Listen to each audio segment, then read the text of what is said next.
This is an event album, and this is much like a movie. It sort of reminds me of sort of Star Wars, the anticipation behind what it's going to be like, what's going to happen. For other journalists in the house, get out your pens. I want to give you a few dates, things to know. To introduce the man himself, Meat Loaf.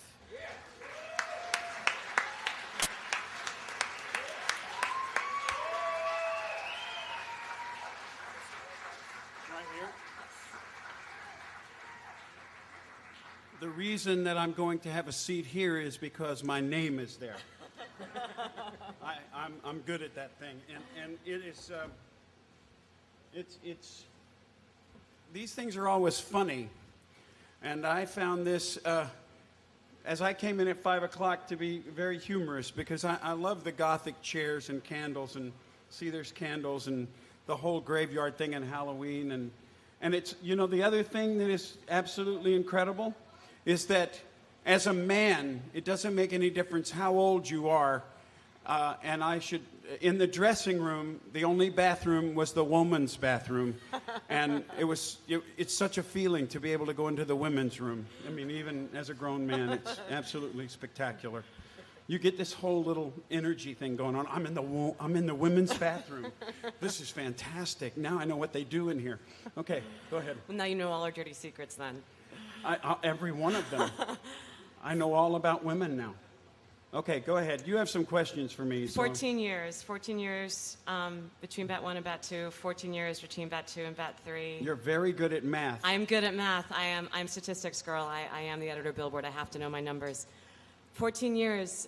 Obviously, you're a perfectionist. What went into making this album? No, I'm not a perfectionist. I'm just very fearful is really what it is. And because whenever Bat Out of Hell has taken on the first one. And first of all, let me just tell you this. I am lucky enough to have participated in Bat Out of Hell 1.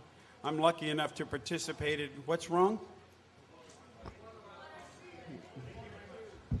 There you go, guys. I'm lucky enough to have participated in Bat 2, and I'm lucky enough to have participated in Bat 3, and that's kind of, I've been along for the ride, and it's been a fantastic ride. So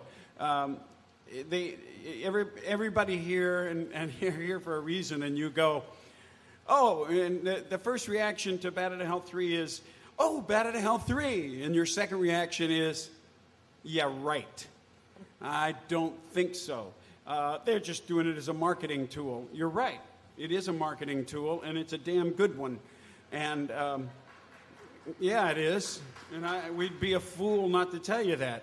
And but once you get past the marketing tool, that only lasts so long, and then you have to actually produce the product. And I think that Todd Rundgren did an amazing job producing Bat Out of Hell 1. Jim Steinman did an amazing job producing Bat Out of Hell 2. And Desmond Child almost lost his life producing Bat Out of Hell 3. He says he's dead now. We'll see when he comes down. But it has to be, as the old saying goes, even though we don't have vinyl records anymore, it has to be in the grooves. You have to. And there has to, what has happened with the other two is there's been an emotional connection to people. Jimmy thinks this is very funny, but Lenny Waronker thought Jimmy was the most offensive person on the face of the earth, and Steinman still thinks that's funny.